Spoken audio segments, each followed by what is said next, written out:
निराशीर्य यतचित्तात्मा त्यक्त सर्व परिग्रहः शारीरम केवलम कर्म कुर्वन् नाप्नोति किल्बिषम्।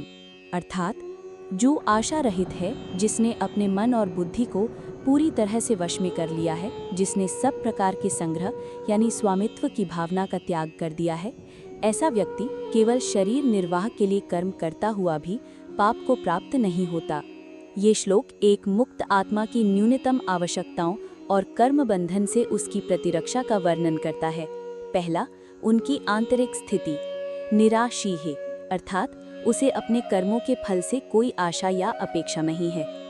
यत चित्तात्मा यानी उसका मन और बुद्धि पूरी तरह से उसके नियंत्रण में है, वे बाहरी विषयों की ओर नहीं भागते। त्यक्त सर्व परिग्रह, उसने सभी प्रकार के परिग्रह यानी भौतिक वस्तुओं का संग्रह का त्याग कर दिया है। उसने भौतिक वस्तुओं के प्रति स्वामित्व की भावना को भी त्याग दिया है। दूसरा, उनकी कर्म की प्रकृति शारीरम केवलम कर्म, अर्थात वो केवल शरीर को बनाए रखने के लिए आवश्यक न्यूनतम कर्म करता है।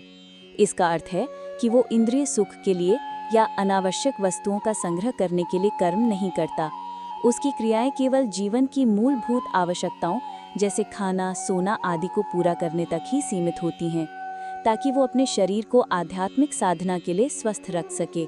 तीसरा, परिणाम न आपनोति किल्बिषम्, अर्थात इस प्रकार न्यूनतम और अनासक्त भाव से कर्म करने का परिणाम ये होता है कि वो व्यक्ति किल्बिषम् यानी पाप या कर्म बंधन को प्राप्त नहीं होता। चूंकि उसके कर्मों के पीछे कोई स्वार्थपूर्ण उद्देश्य नहीं है, इसलिए वो कोई पाप पूर्ण प्रतिक्रिया उत्पन्न नहीं करते। श्लोक का सार ये है कि जब कोई व्यक्ति अपनी इच्छाओं, मन और स्वामित्व की भावना पर पूर्ण नियंत्रण प्राप्त कर लेता है, तो उसके कर्म केवल शरीर को बनाए रखने के लिए होते हैं।